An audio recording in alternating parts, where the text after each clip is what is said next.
Bonjour madame, que désirez-vous? Bonjour madame, je voudrais une boîte d'asperges fines. Un bocal d'1 kilo? Non, c'est trop. Un bocal d'1 livre me suffit. Et avec ça? Du fromage, un peu de roquefort. Comme ça? Non, un peu moins. Plus? Comme ça, c'est assez, merci.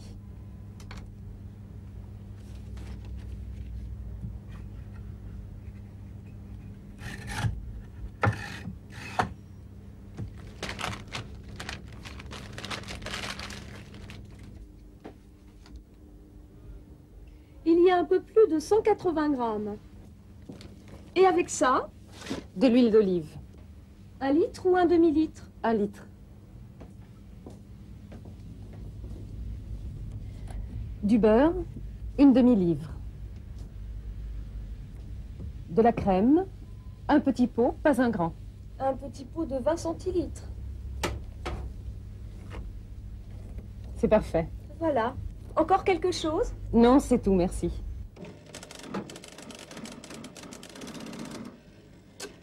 Ça fait 59 francs 20. Voilà 60 francs.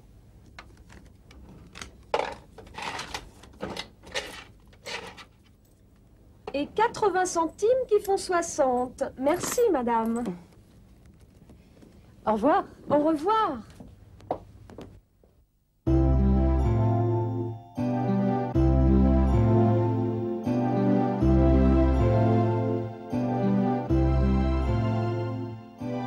Victor, connais-tu cette femme? Non. C'est Catherine, la femme de Pierre Châtel. Et où est Madame Châtel? Dans une épicerie fine. Que veut Catherine? Elle veut un bocal d'asperges fines. Un bocal d'1 livre. Il lui faut beaucoup de fromage? Environ 150 grammes. Victor, elle a besoin d'autre chose?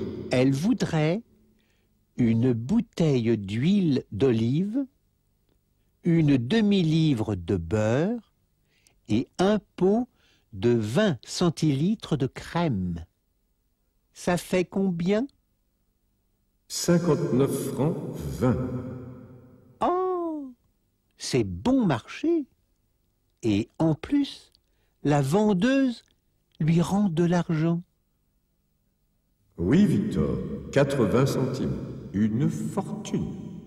Madame Châtel n'a pas perdu sa journée.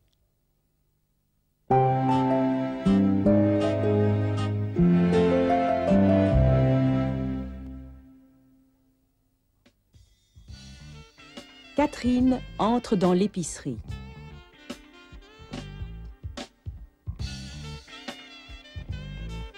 Elle voudrait un bocal d'asperges et du fromage.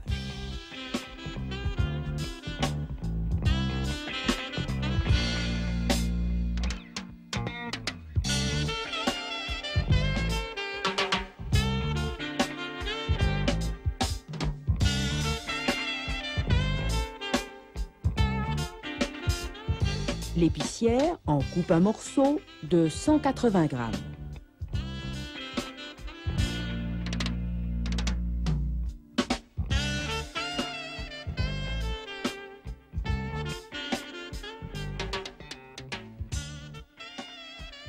Catherine voudrait aussi 1 litre d'huile d'olive,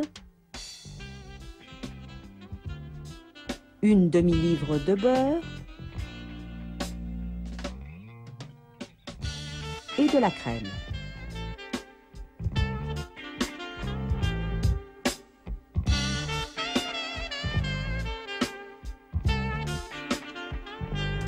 L'épicière fait le total.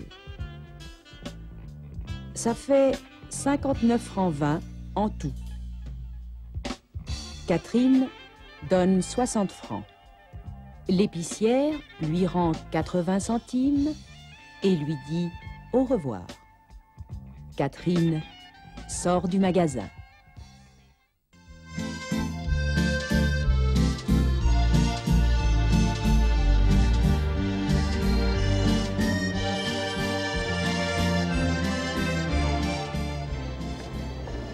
Tu as nos billets? Non, je vais les prendre. Pendant ce temps, on va chercher des journaux. Mais ne prends pas le magazine Lingua, je l'ai déjà. Que fais-tu? Je cherche mon porte-monnaie. Bonjour monsieur. 2 allers-retours pour Genève. Départ aujourd'hui par le TGV de 10h30 et retour lundi soir, s'il vous plaît. Première ou deuxième classe? Fumeur ou non-fumeur? Première non-fumeur. Pardon, le TGV de 10h30, est-il avec ou sans supplément? Sans supplément.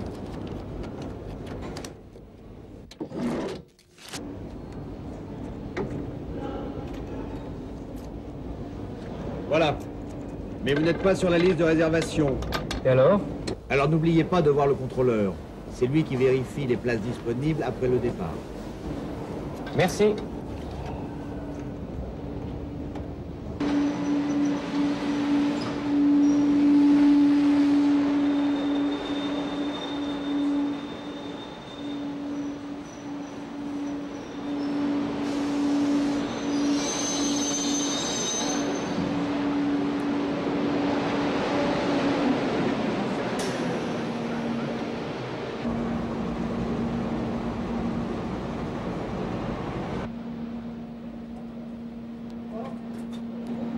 J'ai les billets.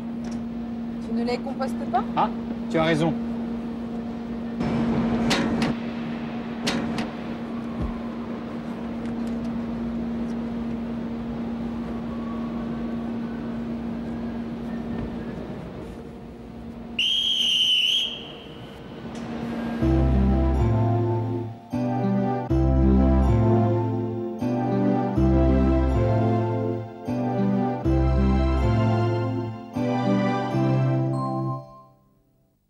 Que demande Monique à Alain?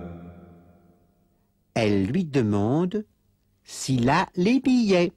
Est-ce qu'il les a déjà? Non, pas encore. Il va les prendre. Et Monique? Elle doit aller chercher des journaux pour le voyage. Mais que se passe-t-il? Monique ne trouve plus son porte-monnaie. Ah, si, elle l'a. Ouh, elle a eu peur. Que fait Alain pendant que Monique est au kiosque? Il prend les billets.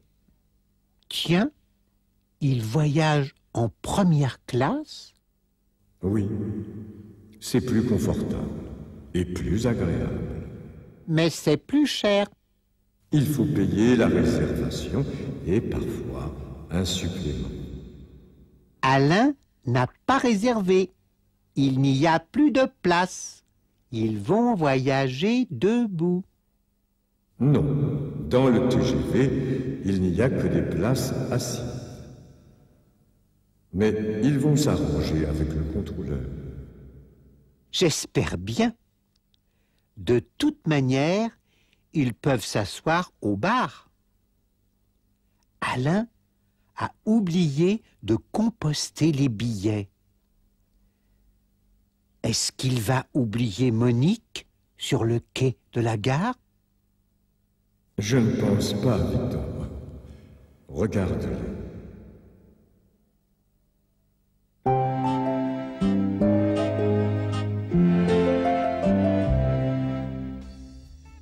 Monique et Alain se retrouvent à la gare au départ des grandes lignes. Alain dit à Monique d'aller acheter des journaux pendant qu'il va prendre les billets. Alain va au guichet. Il demande 2 allers-retours pour Genève, en première classe, non-fumeur, dans le TGV de 10h30.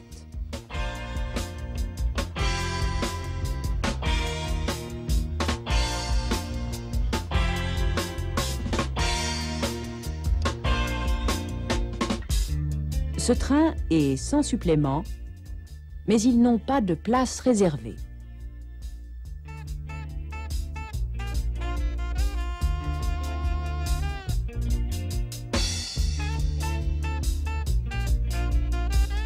Ils doivent aller voir le contrôleur pour avoir des places.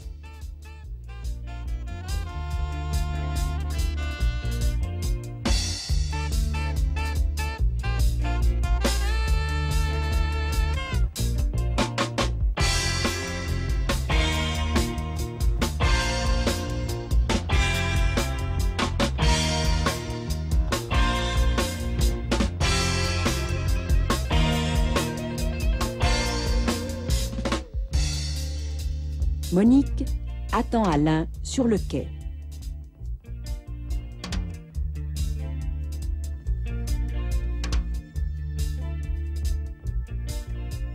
Alain composte les billets et il monte dans le train. Le chef de gare donne le signal du départ et le train part.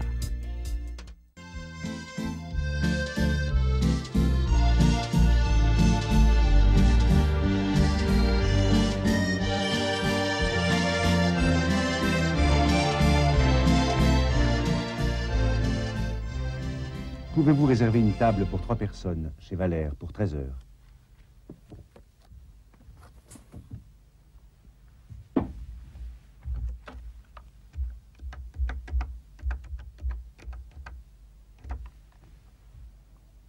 Allô?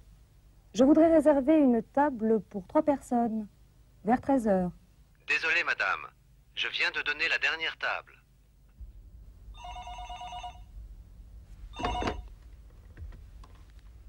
Il n'y a plus de table chez Valère. Essayez le toit de Paris. Il y a toujours une table pour moi.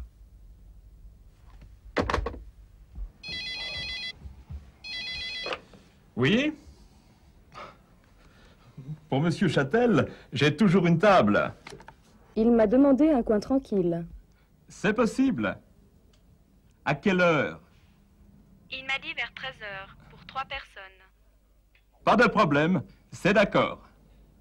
Merci. Au revoir. Monsieur Châtel? C'est d'accord, j'ai réservé pour 13 heures au toit de Paris. Merci.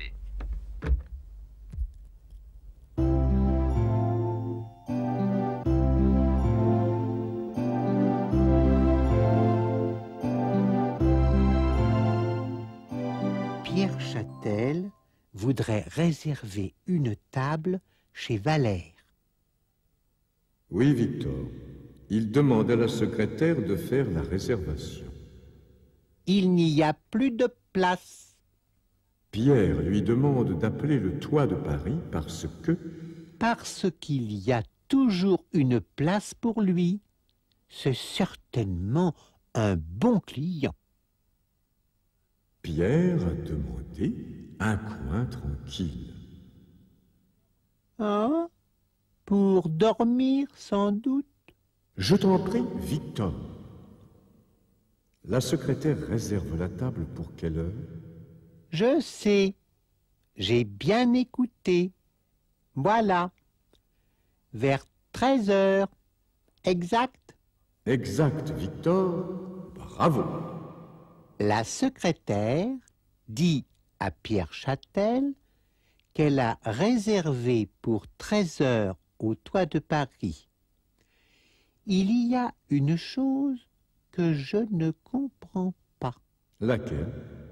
Je ne comprends pas pourquoi c'est la secrétaire qui fait la réservation.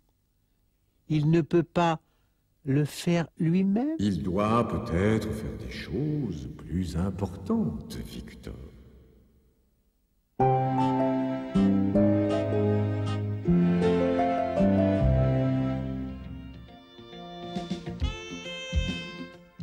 Pierre Châtel demande à sa secrétaire de réserver une table pour 3 personnes chez Valère pour 13 heures.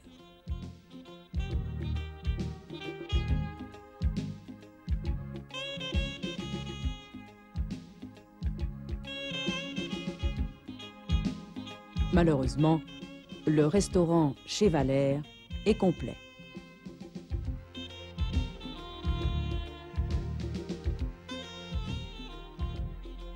Alors, Monsieur Châtel dit à sa secrétaire de téléphoner au toit de Paris parce qu'il y a toujours une table pour lui.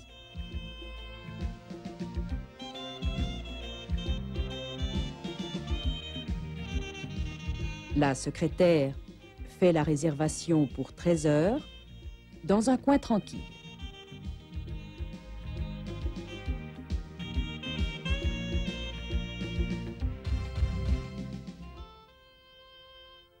Elle confirme la réservation à Monsieur Châtel.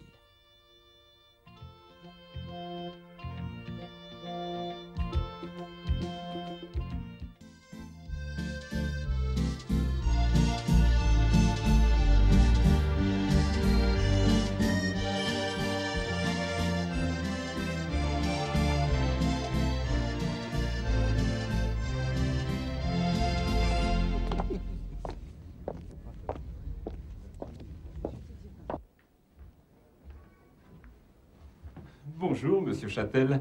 Mes hommages, madame. Je vous ai placé là. C'est tranquille. Merci.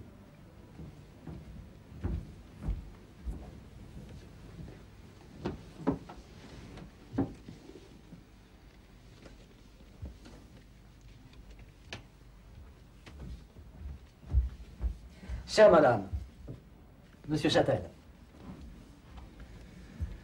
Ils ont une carte simple, mais très correcte.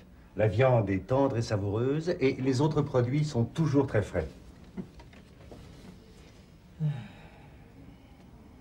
Alors, vous avez choisi? J'ai reçu des champignons aujourd'hui. Je vous en ai gardé. Je n'en ai pas beaucoup, mais j'en ai assez pour faire une belle entrée chaude. Revenue, avec de l'ail.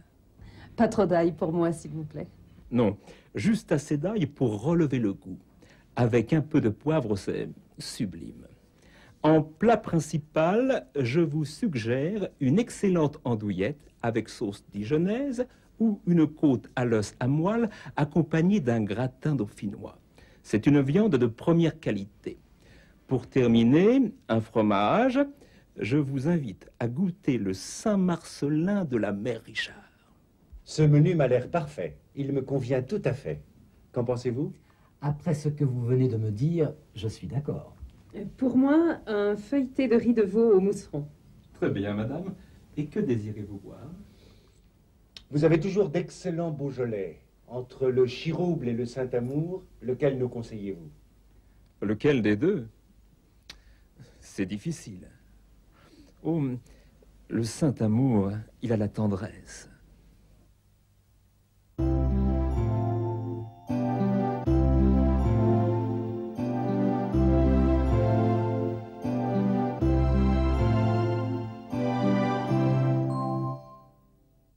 Ah, les voilà.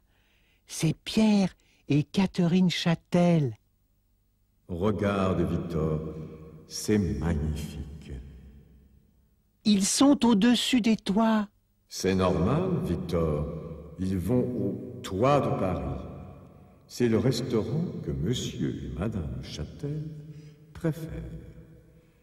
Maintenant, le patron leur montre la table qu'il a réservée pour eux. Et lui, qui est-ce? C'est Hubert Martin.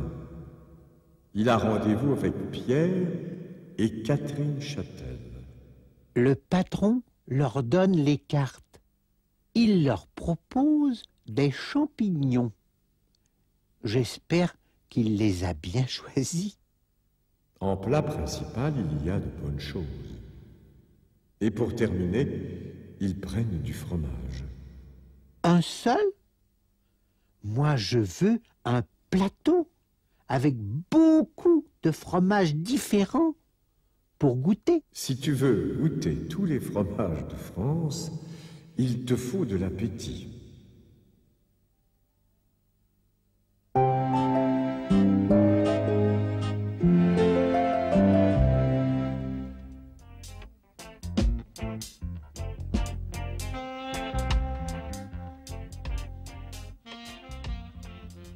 Madame et Monsieur Châtel arrivent au restaurant.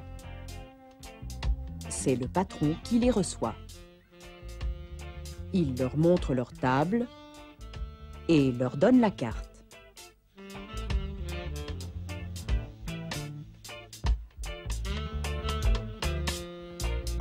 Ils commencent à regarder la carte et Hubert Martin vient les rejoindre.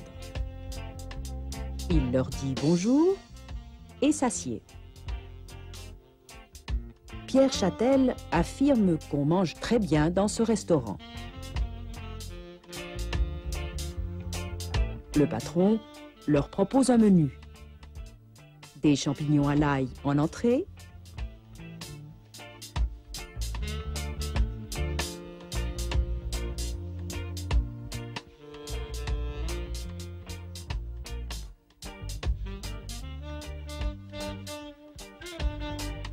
une andouillette ou une côte de bœuf avec du gratin de pommes de terre comme plat principal,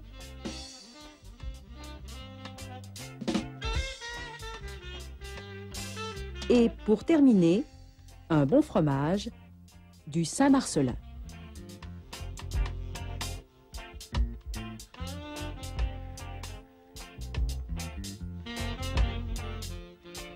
Pierre Châtel et Hubert Martin choisissent le menu proposé, mais Madame Châtel préfère un plat à la carte, un riz de veau au mousseron.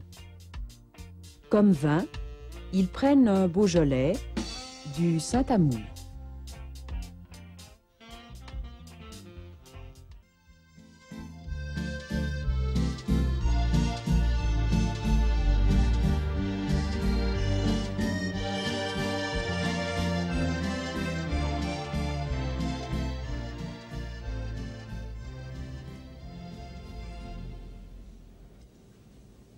Est-ce aussi bon que d'habitude? Non seulement c'est aussi bon que d'habitude, mais c'est copieux. Mais parlons plutôt de vous, Hubert. Je suis né au Luxembourg et j'y suis resté jusqu'à l'âge de 5 ans avec mes parents. Après, nous en sommes partis. Arrivés en Espagne, nous nous sommes installés à Madrid et nous y avons vécu 8 ans. Et c'est à 14 ans que je suis venu en France pour la première fois. Après 5 ans, je suis reparti, tout seul, faire mes études à l'université d'Harvard. Vous parlez combien de langues? Je parle 3 langues couramment, le français, l'espagnol et l'anglais. Plutôt l'américain.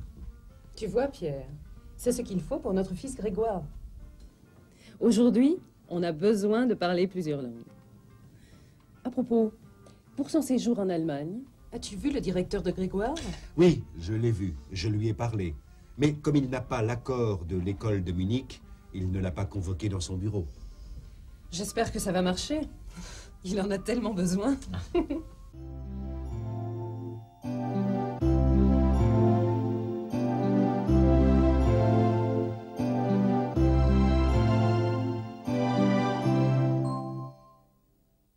Figure-toi que Hubert est né au Luxembourg. Ben oui, je le savais. Il y est né et il y a vécu jusqu'à l'âge de 5 ans. Et après, ses parents ont déménagé. Oui, ils sont allés en Espagne. Ils se sont installés à Madrid. Hubert y a vécu 8 ans. Il doit bien parler l'espagnol. Oui, il parle 3 langues couramment. Où est-ce qu'il a appris l'anglais? Aux États-Unis. Il a fait ses études à l'université d'Harvard. Eh bien, tu vois, Victor, il faut étudier, étudier et encore étudier. Ça doit être bien d'aller dans le pays pour apprendre une langue. Oui, d'ailleurs, Madame Châtel pense que c'est ce qu'il faut pour son fils. Oui, elle veut l'envoyer en Allemagne pour apprendre l'allemand. Elle dit qu'il en a besoin. Est-ce qu'il est tellement mauvais en allemand? C'est sûrement parce qu'il a eu un mauvais professeur. Victor! Mais c'est la vérité. Regardez-moi. Ne suis-je pas bon en français? Si, Victor, si.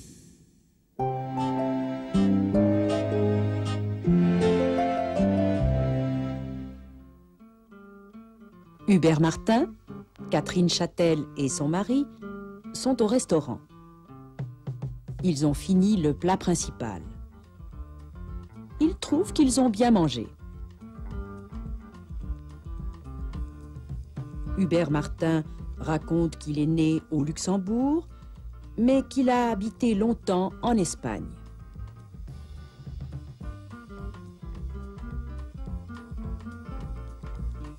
À l'âge de 14 ans, il est venu en France.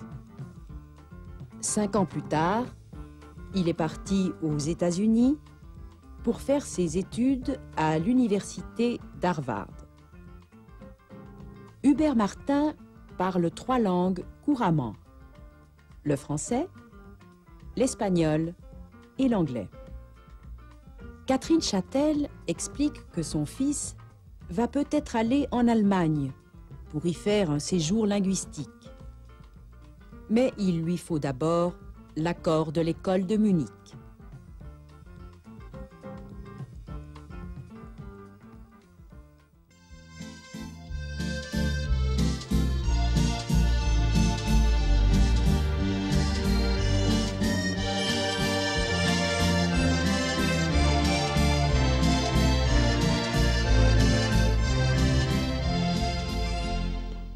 Tiens, quelle bonne surprise. Comment allez-vous? Très bien.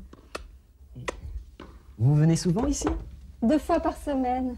Vous êtes sportive? Disons que j'ai besoin de faire du sport. C'est votre raquette? Oui, c'est la mienne. Vous jouez au tennis depuis longtemps?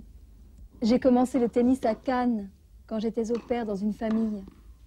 Je n'étais libre qu'une journée par semaine, mais j'avais 3 soirées. Alors j'étais au centre 2 soirées sur 3. J'avais vraiment besoin de me défouler en pratiquant un sport. Tiens, voilà mes amis François et Nathalie. Bonjour. François est mon professeur de karaté. C'est le meilleur de Paris. Et Nathalie est une vraie championne de la glisse. Elle était à la Martinique, où elle faisait de la planche à voile, il y a à peine une semaine. C'est vrai que j'étais à la Martinique, mais je suis loin d'être une championne. Je suis à l'aise en planche à voile, mais beaucoup moins dans les autres disciplines de glisse. Vous prenez quelque chose? À boire.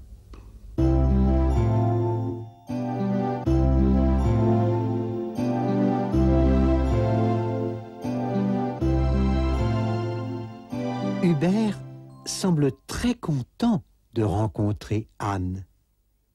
Je le comprends. Tu cherches toujours un partenaire?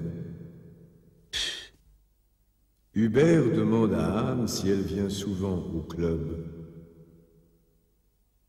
2 fois par semaine. Ce n'est pas mal.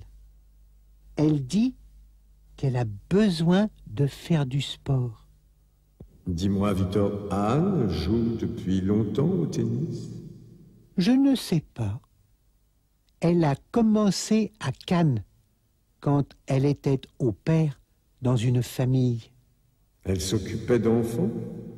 Elle n'avait pas beaucoup de temps libre, et elle se dépensait sur le cours. Voilà une partenaire rêvée pour toi, Victor. Vous croyez? En tout cas, tous ses amis sont des champions. Nathalie dit qu'elle est loin d'être une championne. Elle est plus à l'aise sur une planche à voile que sur des skis, par exemple. Ah, la Martinique, la plage, les cocotiers quand j'étais jeune et beau. Allons, allons, nous devons étudier la prochaine leçon.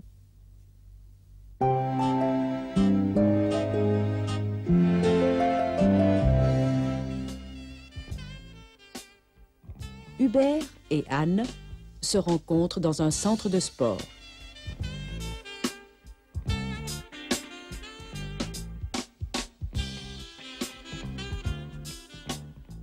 Anne a besoin de faire du sport.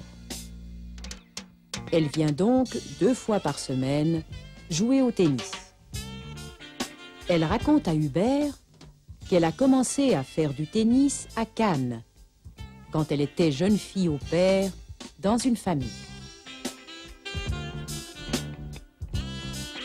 Ses amis arrivent et elle les présente à Hubert. François est professeur de karaté et donne des leçons à Anne. Nathalie vient de passer ses vacances à la Martinique.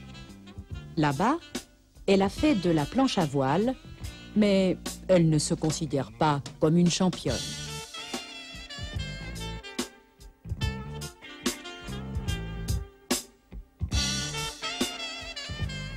Ils vont boire quelque chose au bar.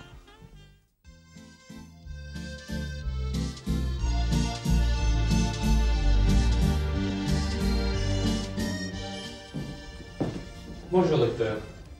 Bonjour, monsieur Quentin. Alors, qu'est-ce qui ne va pas?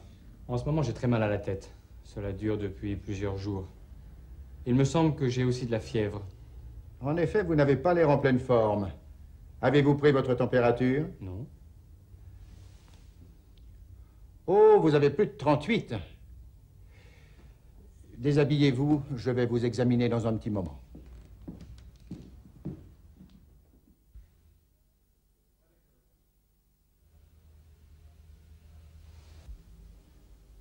Respirez profondément. Toussez. Plus fort.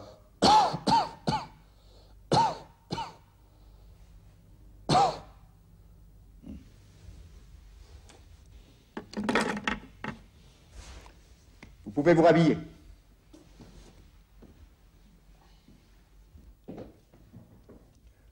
Je vous rassure, c'est une simple grippe. Je vais vous prescrire quelques comprimés.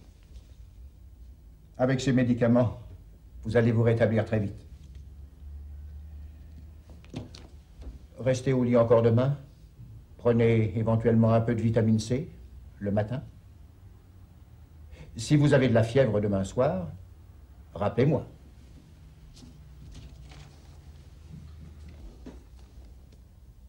Merci, docteur, et au revoir. Au revoir. Et bon rétablissement.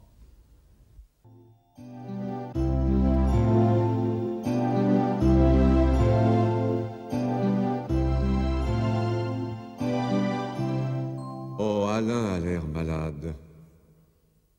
Il va chez le médecin parce qu'il ne se sent pas bien. Moi, je vous dis qu'il n'a rien. Tu as fait des études de médecine, Victor? Non, mais c'est évident. Il a seulement mal à la tête et un peu de fièvre. Le médecin lui met la main sur le front. À son avis, Alain a plus de 38 de fièvre. Il va l'examiner. Alain a enlevé sa chemise. Ça y est, il peut se rhabiller. Eh bien, dites donc, c'est vite fait. Le médecin lui prescrit quelques comprimés. Avec ces médicaments, il va se rétablir très vite. Il lui dit de rester encore au lit et de prendre de la vitamine C. Bien, Victor. Et si la fièvre continue, il doit rappeler le médecin. Regarde, le médecin prépare l'ordonnance. Il la lui donne maintenant. Bravo, Victor. Tu fais beaucoup de progrès en français. Le docteur souhaite un bon rétablissement à Alain. Au revoir, monsieur. Soignez-vous bien. Et si vous toussez encore demain, appelez... À tes souhaits, Victor.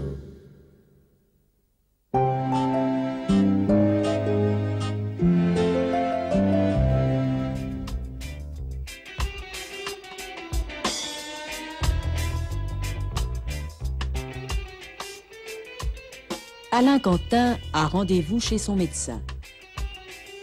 Il ne se sent pas bien depuis plusieurs jours et il a très mal à la tête.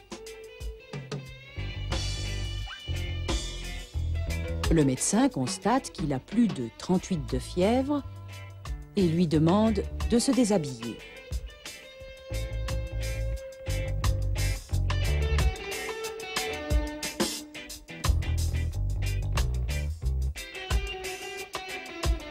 Il l'examine et l'ausculte.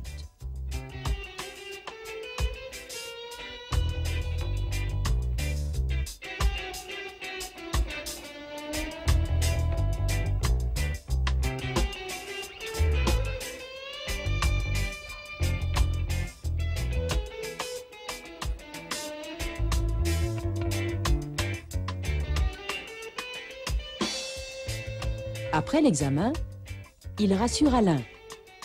Ce n'est qu'une simple grippe. Il lui prescrit des médicaments et lui dit de rester au lit encore un jour. S'il veut, Alain peut prendre aussi un peu de vitamine C le matin.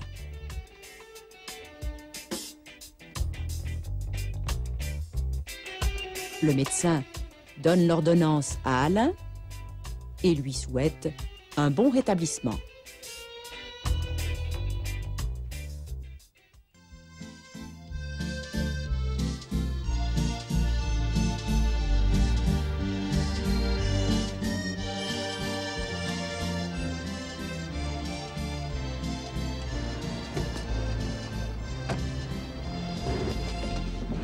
Je peux vous aider? Oui, volontiers. Ce paquet est tellement lourd.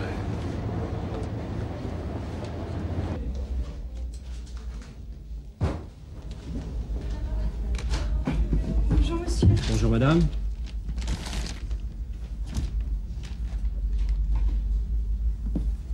Ah, c'est pour l'étranger. Il faut remplir le formulaire de douane vert. Qu'y a-t-il dedans?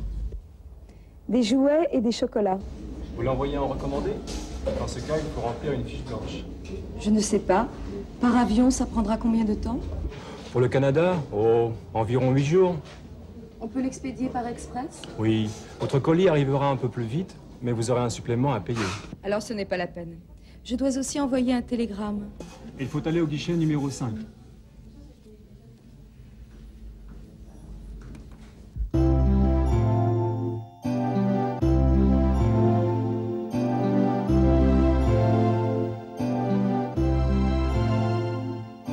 Marielle laisse tomber ses paquets. Ce monsieur va l'aider. Il les lui donne. Il est bien aimable, n'est-ce pas? Qu'est-ce qu'il y a dans ce gros paquet? Je me le demande. Des jouets et du chocolat. Tiens, il me semble qu'on n'est pas encore en décembre. Victor, en France, on fait des cadeaux aux enfants à Pâques aussi. Pas seulement à Noël et à leur anniversaire. Je veux vivre en France. Si tu réponds bien à mes questions, je te ferai un cadeau. Quoi? Tu verras. Bien. Où est-ce que Marielle envoie ses cadeaux? Au Canada. Et ça prendra combien de temps? Environ 8 jours. Une semaine, quoi.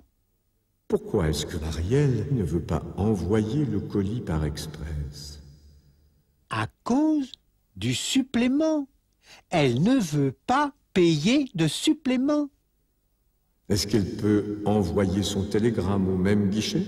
Non, elle doit aller au guichet numéro 5. C'est fini? Alors, qu'est-ce que vous allez m'offrir? Un lapin en chocolat. Blanc? Oui, Victor, un lapin en chocolat blanc.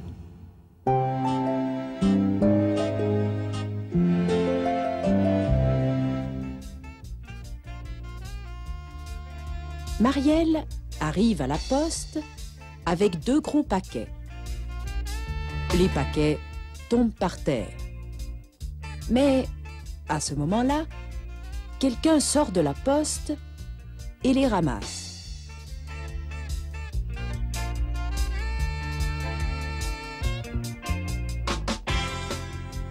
Marielle donne les paquets à l'employé.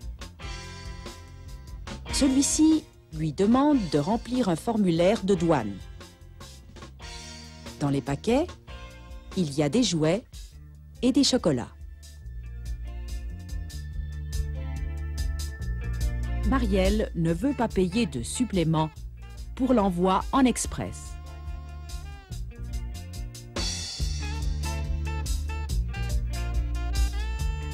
cela, elle va à un autre guichet pour envoyer un télégramme.